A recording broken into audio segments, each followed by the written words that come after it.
So, 7 new Hypercharges have been announced in the latest Brawl Talk, making it 37 Hypercharges overall, which are obviously gonna impact the meta a lot, and it's the best time to make the tier list from worst to best Hypercharges in the game, starting with Miko.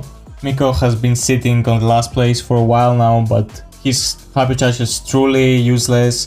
I mean, the stun doesn't really give him any advantage, which makes it also pretty useless considering how long you have to farm it. Slightly better than Miko is Brock.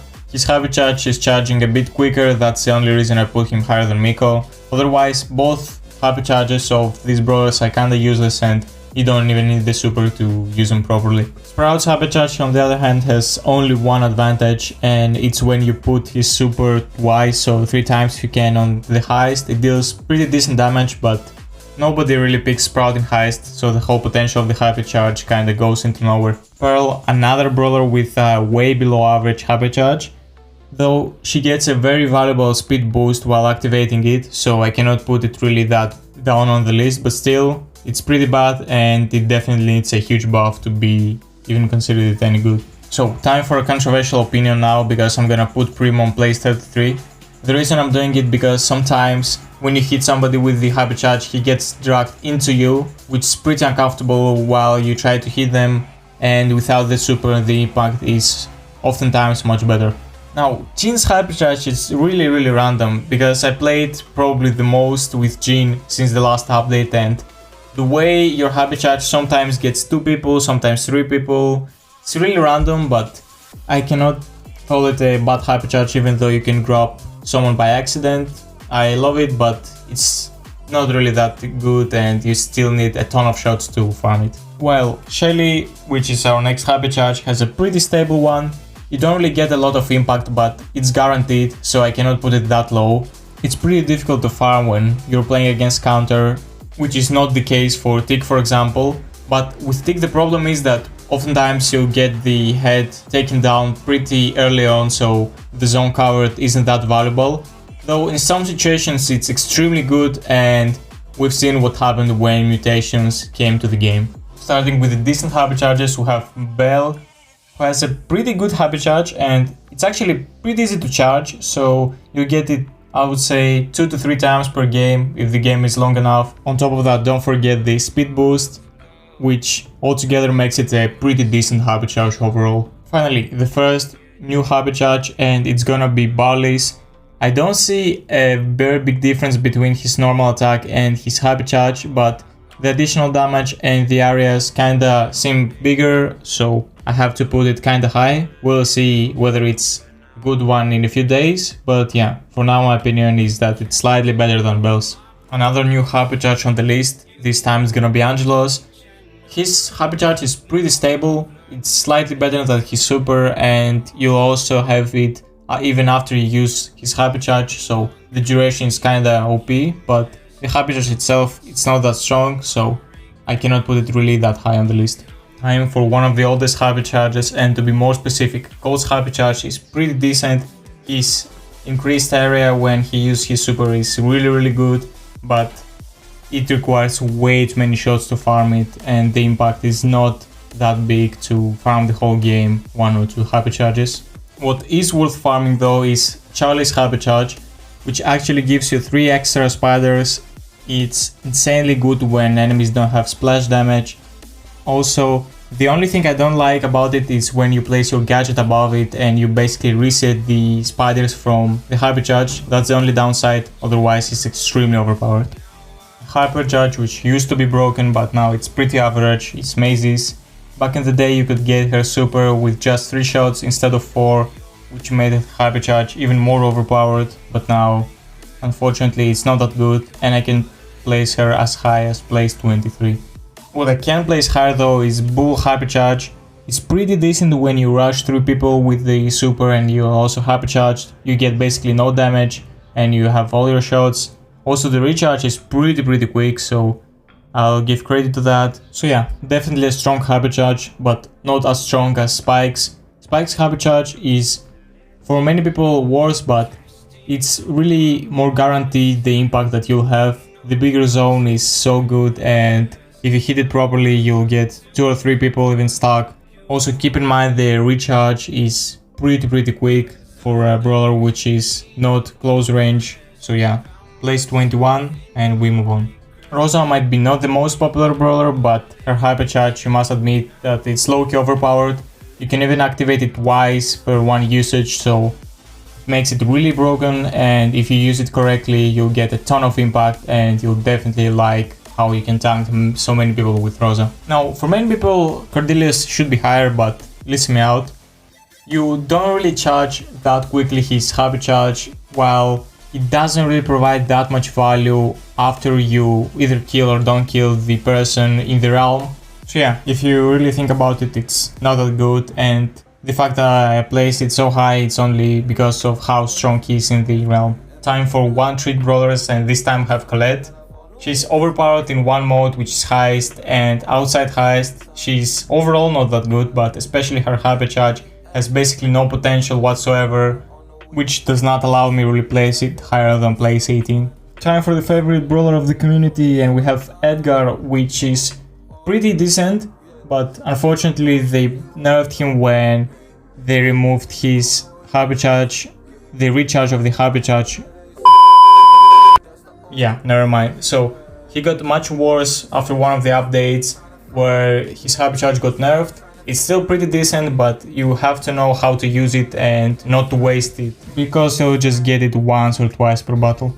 Now, Crow might look like a one-trick brawler like Colette, but hear me out. His Hypercharge is really good if you use it properly. You can basically sacrifice yourself for position when you jump into 2 or 3 people. They'll get hit a lot, and also don't forget that you might get it back the super and then you'll be just overpowered, and you can even team wipe if you're lucky enough. Time for another one-trick brawler, and it's Jackie. Her Hypercharge is very stable. I would say the recharge is pretty quick. You can use it like 3 or 4 times per battle, and the impact is really good, I would say. The fact that you can slow enemies when you're like far away from them, it's really good, and the speed also makes Jackie a menace. Now before jumping for me on this one, just hear me out. Frank on place 14 is a pretty good position for him, because normally his super is pretty useless unless you just want to break the walls. You barely get anyone hit, but with Hypercharge you should get more people in danger, but at the same time it's pretty easy to escape it. It takes quite some time to activate it, so in my opinion it's not gonna be that broken, but it's still pretty powerful. With Rico though, I might be wrong, because just look at this range of his super with Hypercharge. Like, it's just insane. It looks broken, but I feel that in reality it's not gonna be that broken, but still I have to place it pretty high. I feel that the impact will be pretty huge, especially considering the fact that Rico farms his supers pretty quickly, so yeah. I would put it even higher, but I'm really doubtful about this position. Getting closer to the top 10 with Lu. Another pretty stable Hypercharge, which is actually pretty good with Lu.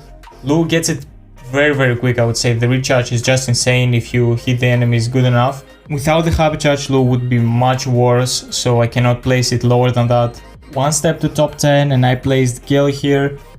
His Hypercharge seems very promising. I mean, 2 supers at once, and he's also pretty good by himself. Like, even in the Hypercharge meta, he was also always kinda nearby in the esports scene, so with Hypercharge I believe he'll be even better, and we'll see how overpowered he'll be in ladder.